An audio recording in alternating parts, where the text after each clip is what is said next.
What's going on, everybody? Welcome back to Fatherhood Unscripted. Obviously, you have DJ and Alec here. We have a special guest. Brian is joining us. Welcome, Brian. I'm happy to be here with you guys. Yeah, we're happy to have you. Yeah, we always like to start out something that we started doing probably a few episodes ago. But we always like to ask everybody, what are you doing currently that makes you happy? You know, I am very blessed at the current moment because there's a lot of things I'm doing that make me very happy. So I could go multiple different directions with that. But the one that I'm going to go with, given the theme of this show and what we're here to talk about today, is the fact that in November, I made a decision and a choice to buy myself a Nintendo Switch so that I could bring myself into my son's world because he's so hardcore into Fortnite. And I was very against it, but it has become revolutionary for our relationship on a variety of levels.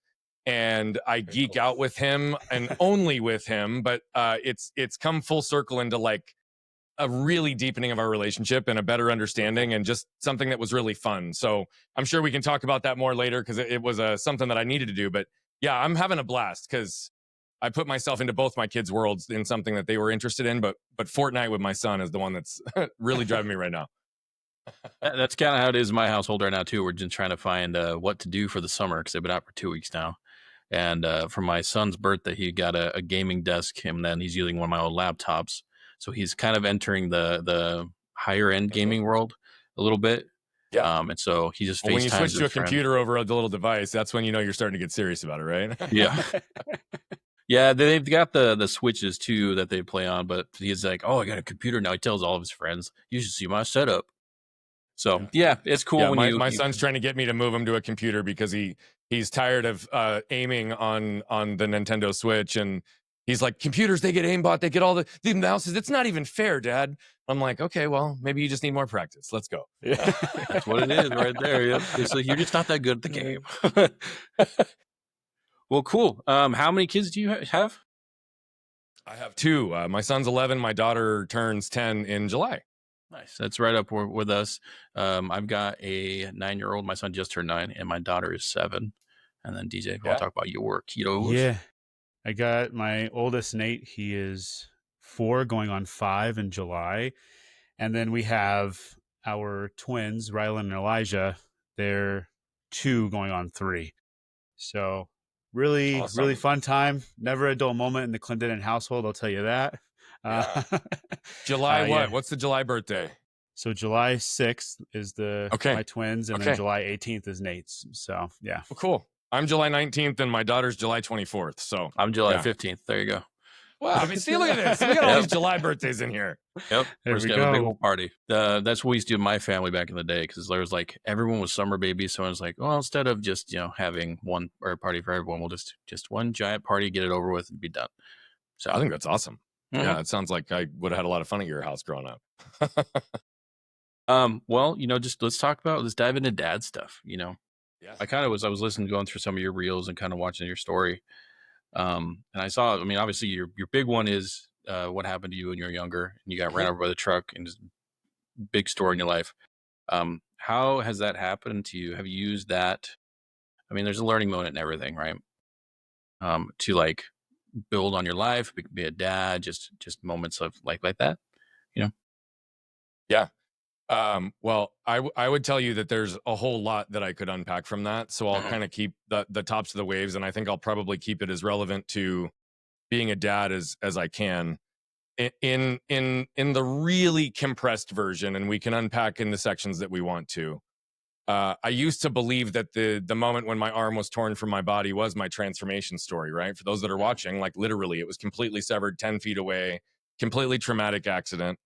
And in the ways that I speak, coach, and teach within our frameworks today, I go much deeper into the lessons that kind of were curated throughout. However, it was not necessarily my transformation story. It was the story that created a bunch of trash from my past that I learned to push through and push down. What do I mean by that?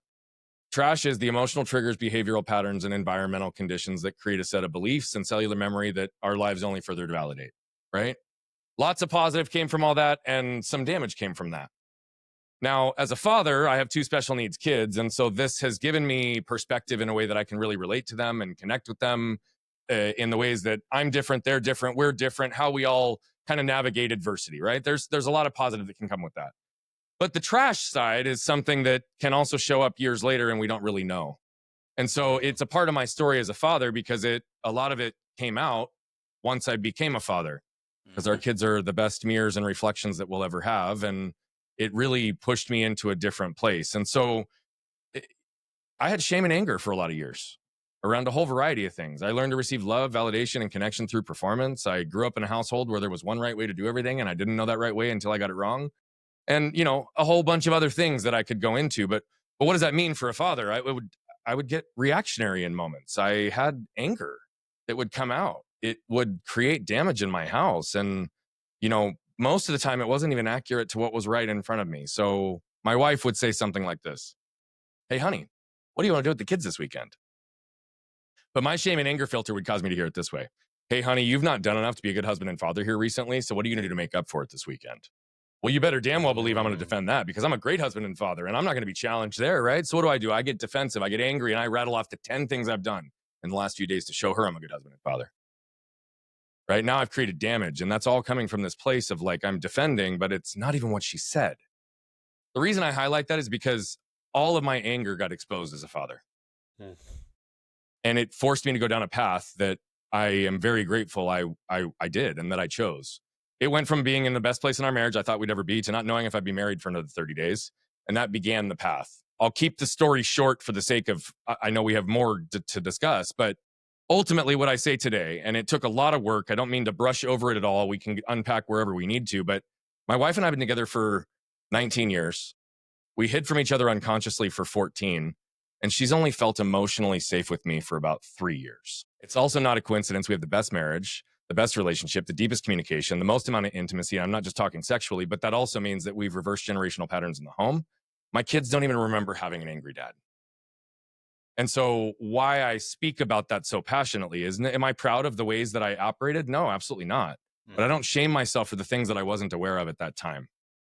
Right. But what I have been able to do since then is to be able to show that it is our responsibility, especially as men, to be facilitating and providing the emotional safety in the home, because that's what unlocks everything we actually all want. Yeah, no, that's a great point that you bring up. Emotional safety. Like, that is like, when dad's yelling, it feels like the whole house is just like in this state of fear. Like, oh, I don't want to say the wrong thing. I don't want to do the wrong thing because dad may yell like he yells at mom. And I've had my kids come up to me like, what's going on? Why are you yelling? Yelling's not cool. And it does something to you as a dad. You're like, holy smokes, like, you're right. I don't know what's gotten over me. And it is crazy when you have kids. It almost like it forces you, if you're going to be there and you're going to be present in their life, it forces you to deal with the crap that you've been pushing off this entire time. You've been able to do it. For me, it was, I pushed off. I always felt like something was different with my brain. I thought there was something wrong with my brain, but it's just, I operated differently. I had ADHD, didn't even know it. So at 27, 28 years old, I didn't know I was neurodiverse or dyslexic until I had kids. I didn't mean to interrupt you, but I'm like, yeah, dude, like, I'm there with you. Everything.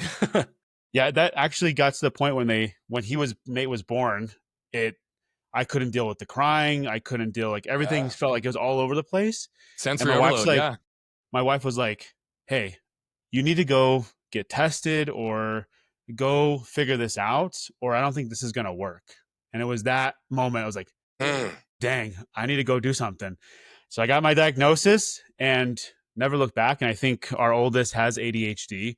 And so it's kind of cool to be able to talk to him and say, hey, buddy, like, our brains just work differently. Like, nothing wrong with us. Yes. We just got to work at, you got to do different things to get around and do But when things. we were kids, we didn't know that, did we? No. Right? We were just different, or it was behavioral instead of neurological, right? And it's like, all these things affect the way that we believe and operate and act in the world. And so by the way, I just want to say, dude, I'm really proud of you, because there's a lot of situations that I hear every day where people are given a moment and they don't lean in. And you did instantly. And given that your oldest is what you said, 4, you've been doing the work and you caught it earlier than I did. Right? My kids were about your kid. I think my daughter was maybe 5 by the time I really faced my anger or started to understand it, maybe even older, 6. Right? You got ahead of it. Like, congratulations, dude. Thank you.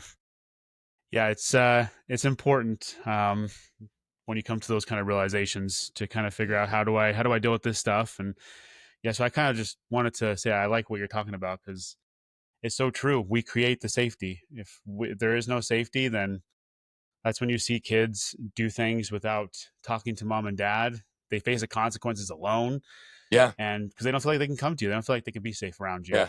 And so, I do want to how? highlight Go ahead, though sir. that just for distinction, and then we can go exactly where you're going. You at the end said safety. And I think it's really important to distinguish between physical safety, financial safety, mental safety, spiritual safety, emotional safety.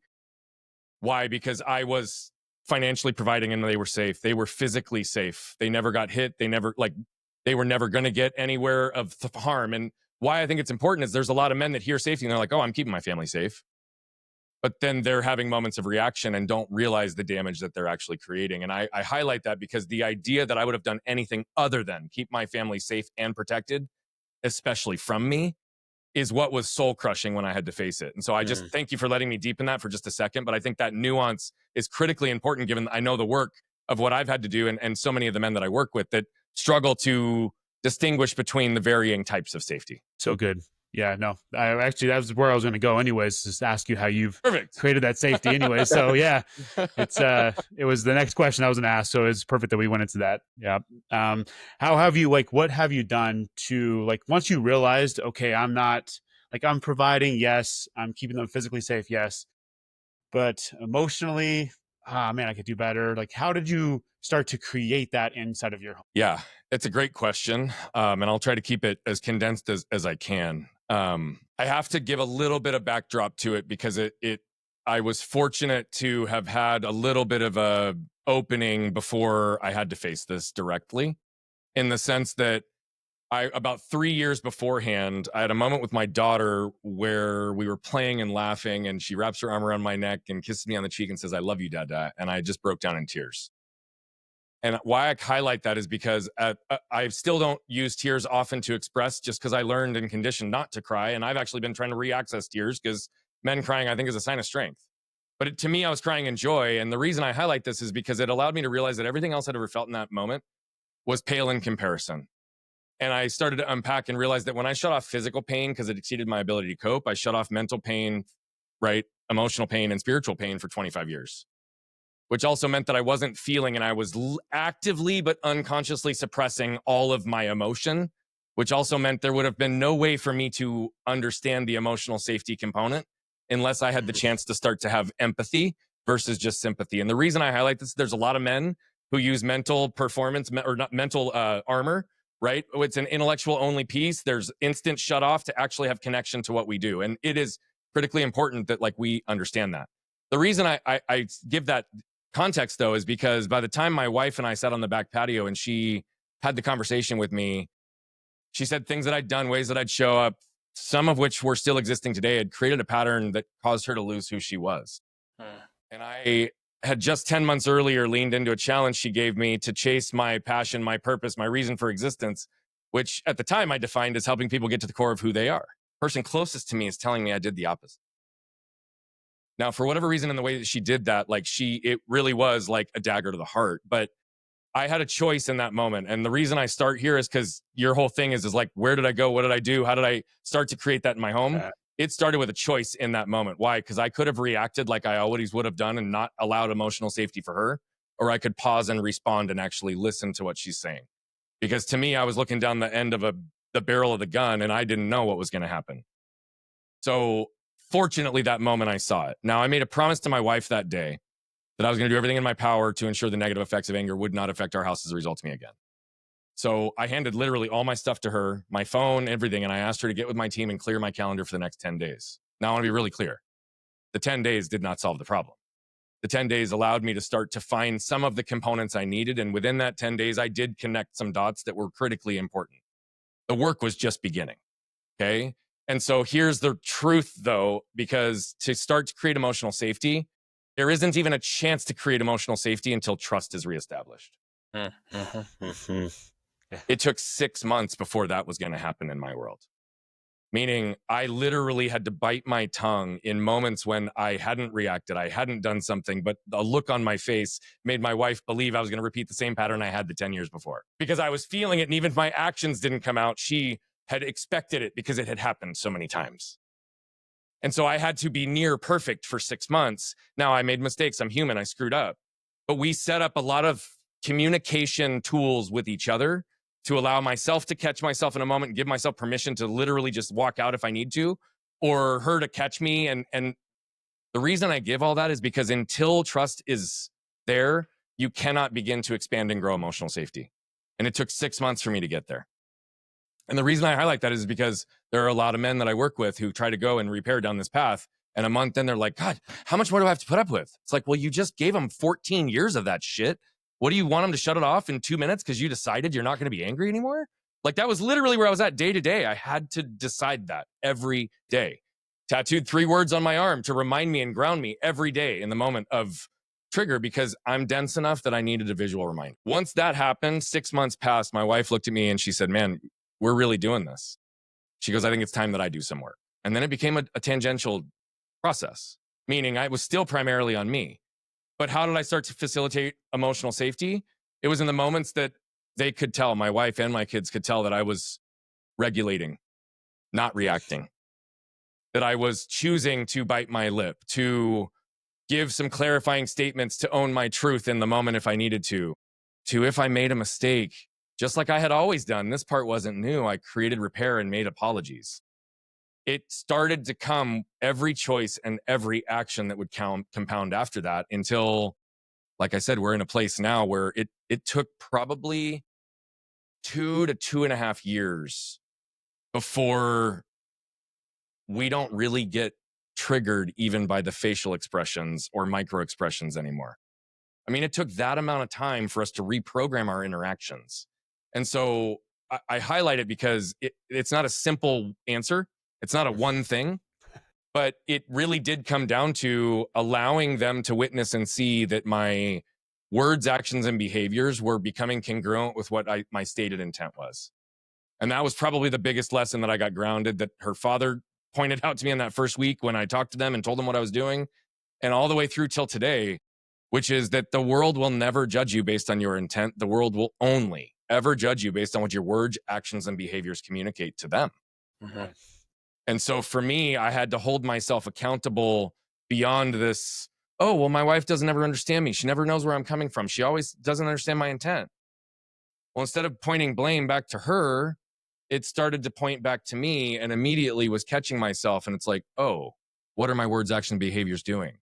And then I would have filter questions, literally, which were this: are my words, actions, and behaviors creating a safe environment for my wife and my kids?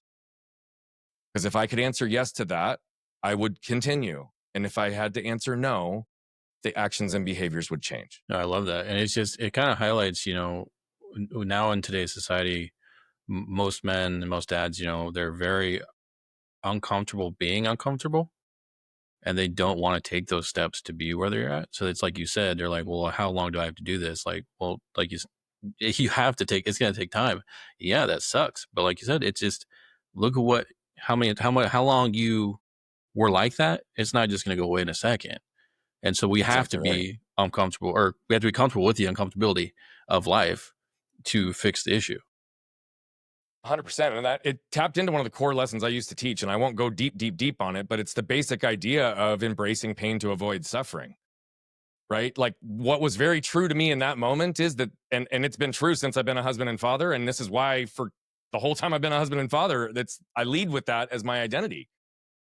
My actions and behaviors weren't always congruent to the husband and father I wanted to be. But here's the reality. When my wife had that conversation with me, I know without a doubt, suffering for me, probably the only thing that would really cause me to suffer at this point in my life, is a life without my wife and my kids, which to me means I will embrace any pain required to get there. Because we don't want to admit that suffering exists, particularly when it's a direct result of our choices, but the unavoidable precursor to change is acceptance. So until I accepted the current state of things that my wife was reflecting back to me, there was going to be no opportunity for growth. And so that's where it had to become, because you're right, I had to get very uncomfortable for a long time. And it was painful. Like, it wasn't like discomfort. It was painful.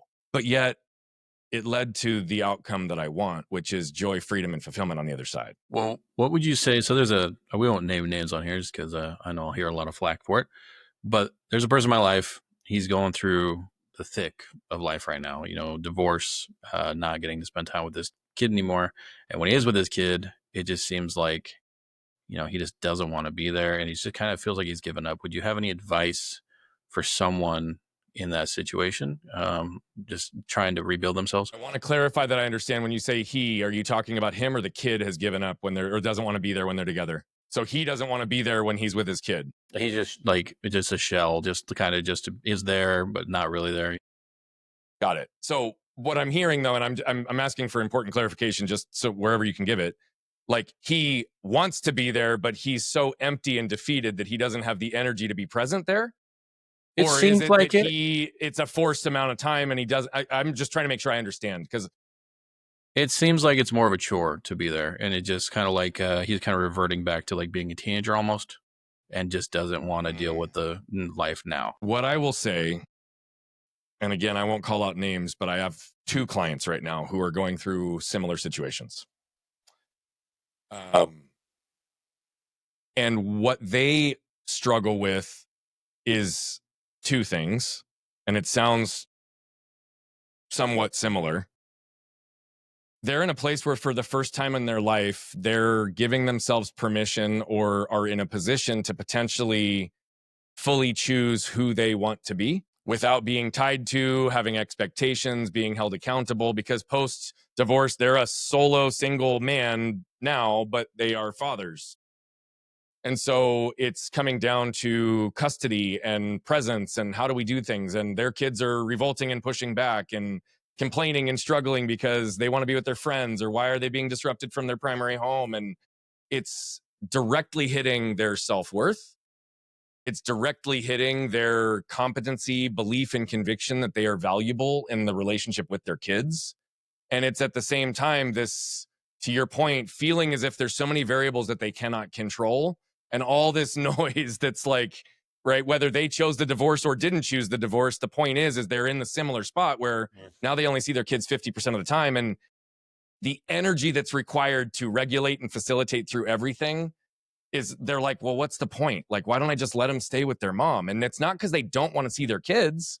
It's because the back and forth, the drama, the drain is so significant. It sounds like this might be somewhat similar, because it's like we're at the end of the rope, and oh, by the way, I've got to figure out how to do all the everything again, take care of myself, feed myself, clothe myself, depending on what the relationship was, right?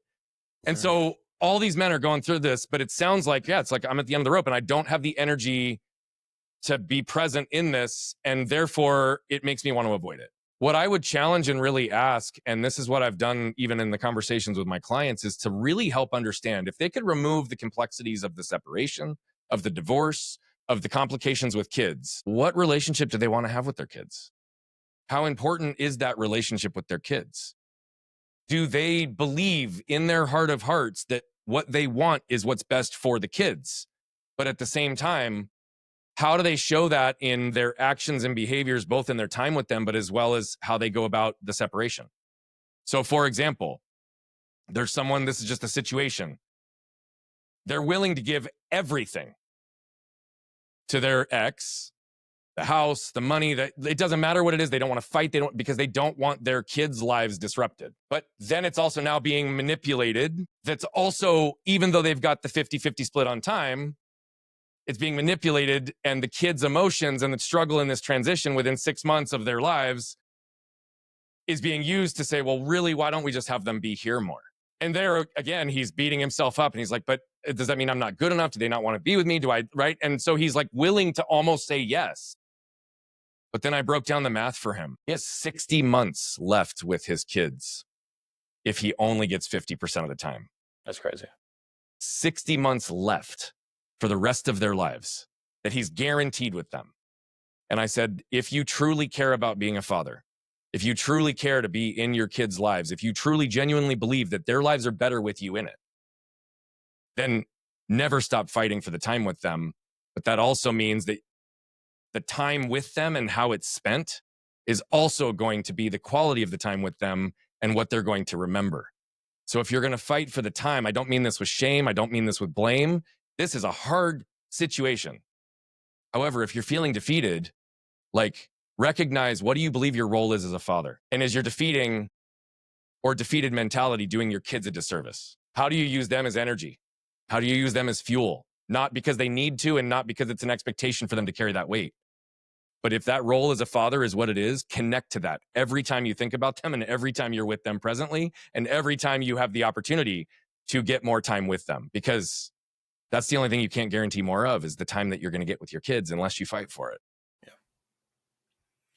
I do think that it is there. The fight is there, but it's just, I think everything is so fresh, and I think it's just he's trying to figure out, like you said, just who he is, and he's trying to figure out that role again in the midst of everything. Well, and on top of that too, though, to the point of, like, you don't just have these patterns for years and they go away.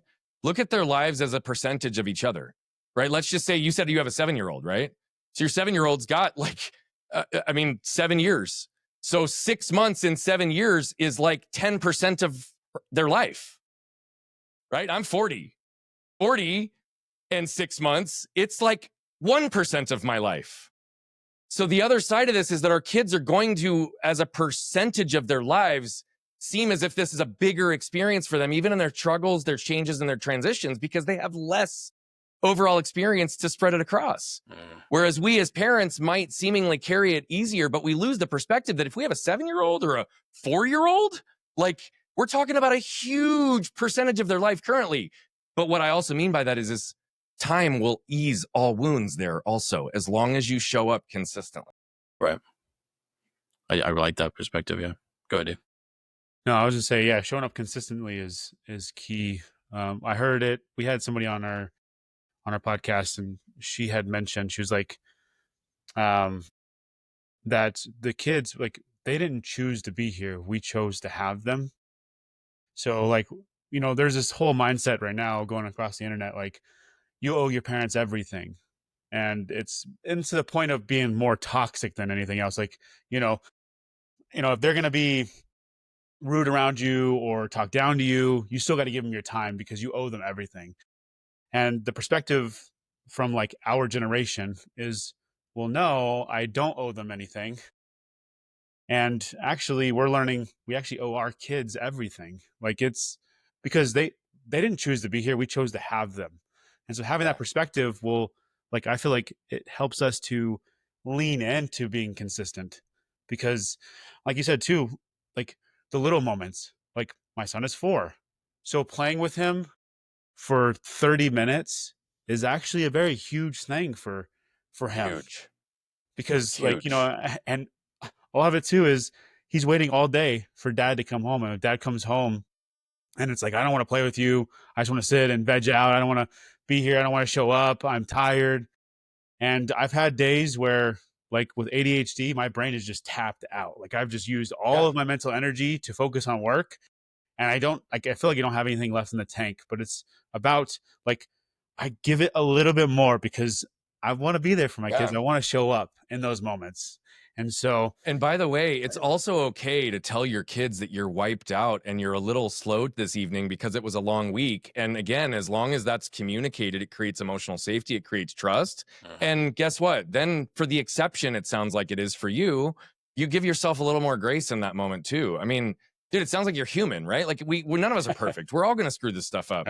But what you just said, by the way, I really want to call attention to and honor you for even the way that you said it, or wherever it came from, internet or your brain or whatever. But I could not agree with you more. Now, we owe our kids everything. I loved the way you said that, but there's also a distinction here.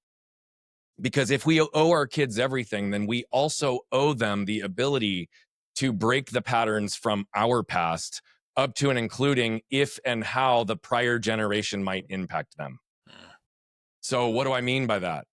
It's not my job to protect my parents. Now, it is in some ways, and I right, but in the comparison of the relationship with my parents and my kids, my first job at this point is to protect my kids, because to your point, I chose them. They're my responsibility, right? My parents, yes, I feel responsible for, but they are not my responsibility, right? Do I feel like I owe my parents something? Yes, but I don't feel like I have to owe them something. I feel like I want to honor them. Yeah. Right. And so I loved the way you called distinction to that. I'd be curious, how have you two seen that show up in your lives, parents, multi generations, and just how you honor exactly what you said, right? That we owe our kids everything. Yeah, for me, there was actually a time. So my son, like my dad and I, our relationship wasn't the best growing up. He created a very unsafe environment, and actually was able to have a real conversation with him recently about that, and just kind of brought it to the forefront. Like, hey, look, I didn't feel safe when I was a kid, and you created a lot of that unsafety, like, or whatever the word is. Like I just felt unsafe around you, and we're able to kind of start to heal those wounds. Yeah. And I choose that because my kids, they love my dad. Like whenever Papa's coming over, like they light up and they want to play with Papa. And I don't know, he has the endurance. Like this guy, he'll pick up and run 20 miles without running for 6 months and do it like it's nothing. I love it. And he just has the endurance with playing with them too. So he'll play with them for hours and still not feel like I don't feel like he's tired. He just has more than, so they love spending time with them is what I'm saying. And I wanted to heal that relationship because I know it was important for my kids. But then there was also a time where my son and him were having Nate and Papa days. And my dad, I think he has ADHD. He was never diagnosed, but it's to be proven like it's genetic. So like I'm pretty sure that's where it came from for me. But handling certain situations, like it's almost as if he doesn't have, because he never came to the realization of ADHD, some of those things that you would normally say, okay, I got to do this, this, and this in this moment, it just wasn't there. Yeah. And my son got hurt really bad, and like it almost caused where he had cauliflower ear because they didn't get to it in time to like kind of release the pressure. And they're like, at this point, you just got to let it sit and hopefully it heals. I think it will. And it was all because instead of like telling us fully everything, we kind of got bits and pieces. And so I had to, in that moment, have a hard conversation with my dad because I know how much it meant to my son. But my first responsibility is to protect my son. And so I had to tell my dad, like, hey, no more Nate and Papa days for the foreseeable future just because of how this was handled. And my dad, he handled it well. That's one of the hardest conversations to have, by the way. I've had similar conversations in different ways, but literally with that language. My job's not to protect you, Dad, it's to protect my kids.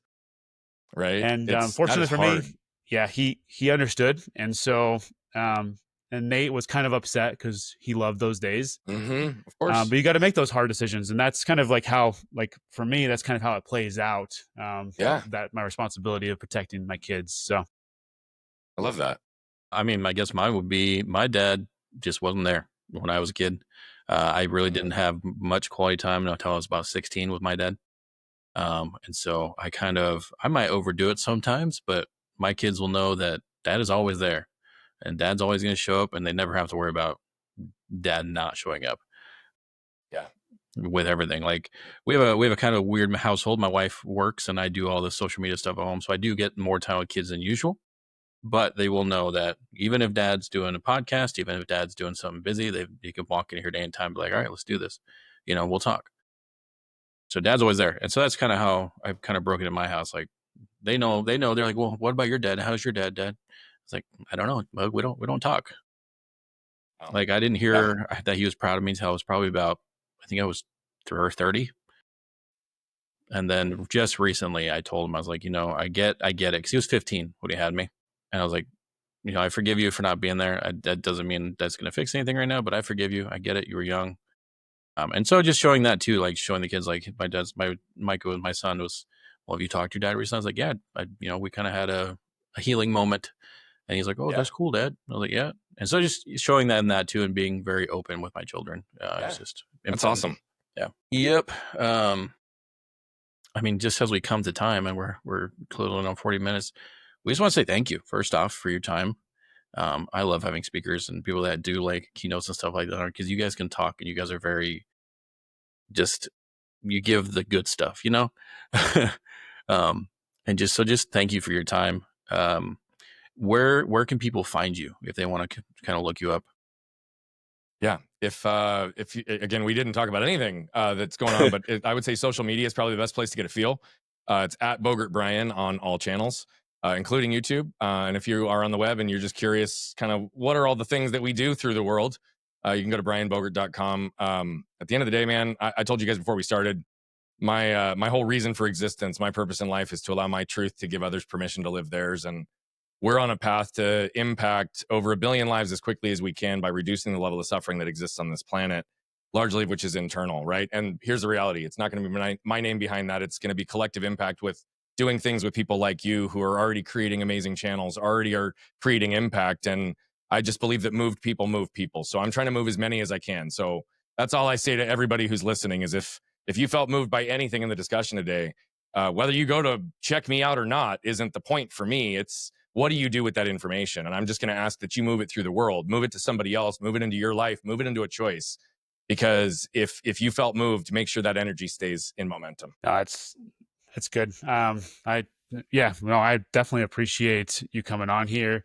Definitely appreciate you being open. I know we talked a little bit about some things, kind of like tiny touches, but it's true. Whatever it's taking the information and doing something with it, other than it's just going to be information. And if you're going to toss it, you're going to toss it. But with our hope is that you take the information and it transforms your life. And not to say kudos to you or kudos to DJ or kudos to Alec, but it simply is like we just want to help people. Like that's Alec and I's goal too, is just to get out there, help dads, because we didn't have anything like this. I felt like there wasn't a lot of information out there that we could lean into and learn about all the intricacies of what it means to be You're a saying father. you weren't given a manual when you had kids? You didn't get one of wish. those? You didn't get the standard issue dad manual? Nothing? No? All right. Nothing. Man, they tell me there was a manual out there, just suffering out here, just walking in the wilderness, don't know where I'm going, feel like the Israelites in the Bible, like I'm just, where are we going? But yeah, I feel that way every day, bro. I'm so with you. So yeah, no, I thank you for giving little nuggets that people can take. And if they want to expand on it, obviously now they know where to find you. They know, like, okay, if I search this in Google, maybe there'll be other things that'll pop up that kind of give me more information. That's another tool, right? And just like, there's people around you. If, maybe you just haven't had that conversation with a dad right next to you, wherever you go to work or church or whatever, you talk to them and all of a sudden they have a similar story to yours and they start teaching you things that you didn't know because you didn't ask or you didn't have a conversation. Thank you again for being on. Very much so appreciated. Yeah. Yes. Thank you guys for the work you're doing, truly. Thank you. For everyone listening, check him out, and we hope you guys got some great stuff from this episode, and we'll see you guys in the next one. Peace out.